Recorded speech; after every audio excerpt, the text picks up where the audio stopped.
There's no military solution to the challenges in Ethiopia. None of the different combative parties can prevail by military means. That's a path to destruction for the country and misery for the people of Ethiopia, who deserve a lot better. So I hope that all of the leaders, starting with, again, the leader of the country, the Prime Minister, will do that, bring people together, and work through these problems politically. In the past week alone, we've seen a serious uptick in fighting and violence. Thousands of Ethiopian, Eritrean, TPLF forces are engaged in active combat. The scale of the fighting and deaths rival what we're seeing in Ukraine, and innocent civilians are being caught in the crossfire. Over 2 years of conflict, as many as half a million people have died, and the United States is deeply concerned about the potential for further mass atrocities, and we all should be. We're also horrified by the recent death of an aid worker from the International Rescue Committee and the injuries of others. We heard today that a total of 26 humanitarian workers have been killed over the course of the past 2 years. That's approximately 2 per month. This tragedy underscores the serious dangers facing humanitarian workers in the region. And as I told the Security Council just now, it's past time for all of the parties to lay down their weapons and return to peace. It is past time for a cessation of hostilities and for unhindered humanitarian access to all those in need. And it is past time for your Eritrean defense forces to halt their joint military offensive and for Ethiopia to ask Eritrea to withdraw its soldiers from northern Ethiopia.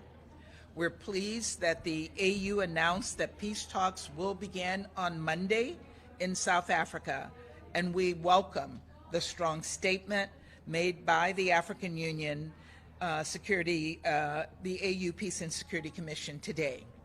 And we welcome the stated commitment by the governments of Ethiopia and Tigray regional authorities to participate in these meetings. It is critical that all of the parties seize this opportunity and engage seriously in talks to bring an end to the fighting and the suffering of the Ethiopian people.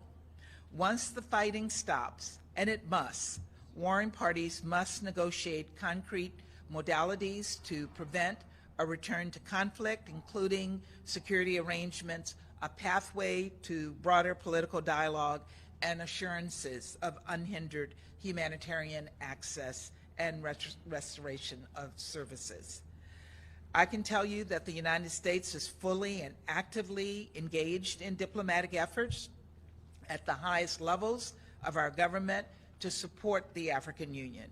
The United States remains prepared to take appropriate measures against those who obstruct a resolution of this conflict, and we're determined to have those who commit human rights abuses held to account. Let me be clear, there is no military solution to this conflict. The only path forward is for the parties to pursue a negotiated settlement through peace talks.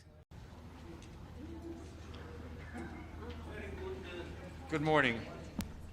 Still morning. Still morning. The Secretary General will make some remarks and then we'll take your questions. The situation in Ethiopia is spiraling out of control. Violence and destruction have reached alarming levels. The social fabric is being ripped apart. Hostilities in the Tigray region of Ethiopia must end now, including the immediate withdrawal and disengagement of Eritrean armed forces from Ethiopia. There is no military solution. We have to talk about Ethiopia because the conflict in the country has further worsened, expanded, producing a devastating humanitarian crisis. It undermined not only the stability of Ethiopia, but on the entire region.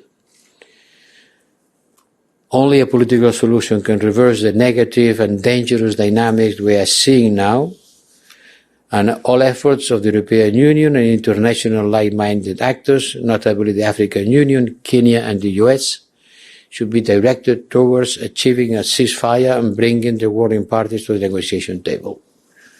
Only 10% of the humanitarian help needed in the north of Ethiopia is reaching the people in need, only 10%. There are more than 9 million people starving in the north of Ethiopia. And the fight has been very fierce, but more than the fight themselves, it has been grave violation of human rights by both sides. The fight continues nearby the capital. Ethiopia is one of the issues that we have debated the most this year.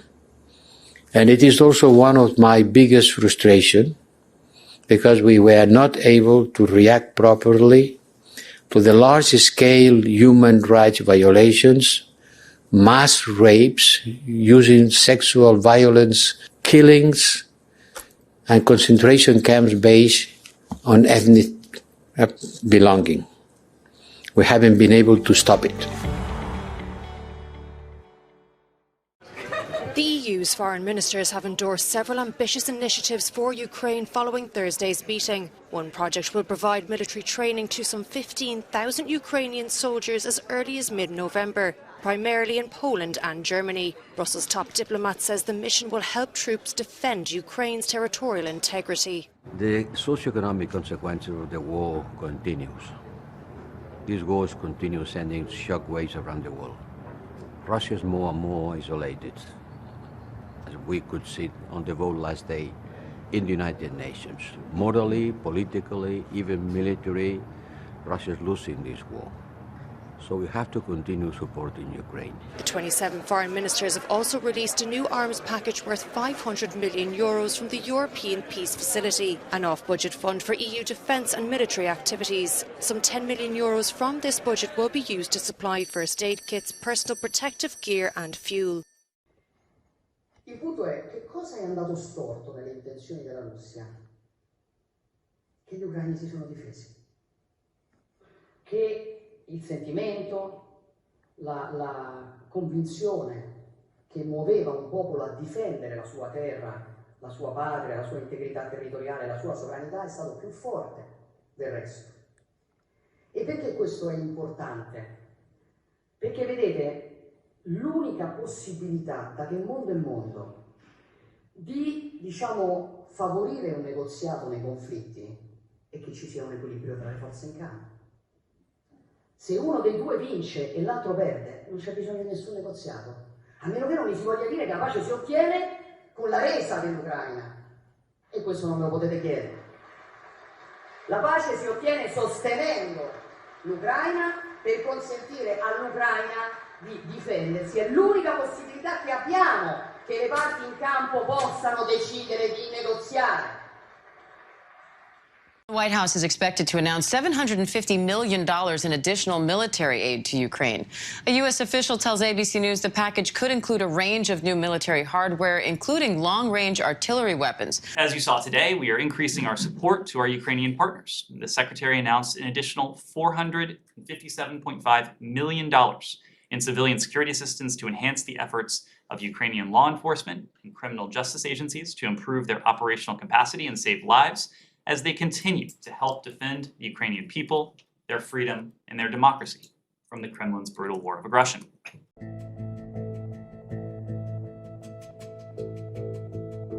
The exam question now for us all is Ukraine has the will to win. It is taking the initiative on the battlefield in the way that we've seen in recent offensives, and it has a huge stock of willing and determined citizen manpower. What it needs from the West is money. That's about $6 billion a month to pay for the economy, and I guess about $30 to $40 billion a year in military aid. So it's quite a big bill, but it's much, much cheaper than a war between NATO and Russia.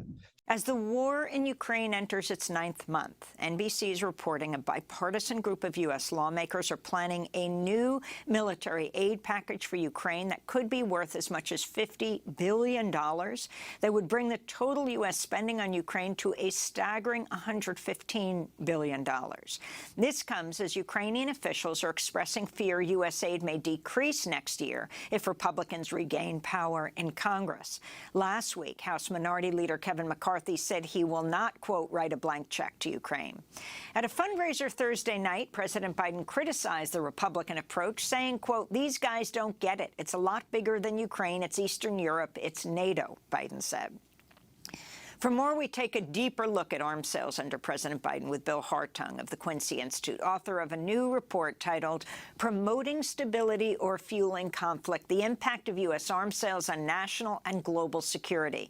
In it, William Hartung writes, quote, aid designed to help Ukraine defend itself from Russia has proceeded at the most rapid pace of any U.S. military assistance program since at least the peak of the Vietnam War. But the United States has failed to offer an accompanying diplomatic strategy aimed at ending the war before it evolves into a long, grinding conflict or escalates into a direct U.S.-Russian confrontation. William Hartung, welcome back to Democracy Now! Why don't you take it from there? Talk about what you found with arms spending under President Biden and what this means when it comes to diplomacy. What is possible? Well, it's interesting. Biden seemed like he was going to take a different approach. He described Saudi Arabia as a pariah regime. He said the United States would not check its values at the door when it came to arms sales. He said there would be no blank checks for Trump's favorite dictator in Egypt. And yet, here we are a year and a half or so into his administration. We're back to business as usual. Arms are flowing to Saudi Arabia. Congressional efforts to condition aid to Egypt on human rights concerns have been largely cast aside. As mentioned, there's a huge flow of arms to Ukraine to defend itself, which I think defensive arms are reasonable, but without a diplomatic strategy, pouring weapons in and hoping for the best, I think is a very dangerous approach. So, the question is, where are we now? And I think, the one glow of hope is Congress. The recent Saudi decision to collaborate with Russia on oil prices has caused great anger in Congress, and there's a bill by Representative Ro Khanna, Senator Richard Blumenthal, that would suspend arms sales to Saudi Arabia and share parts and support for at least a year. There's also a war powers resolution in the House and Senate that would cut off all U.S. military support for Saudi Arabia and push it to finally end its brutal war in Yemen. So while Biden has fallen back from the kinds of promises he made when he was being elected, there's still a strong core in Congress and in the advocacy community for a more restrained arms sales policy. And I think Saudi Arabia and the UAE are sort of at the center of that, but it's a larger issue.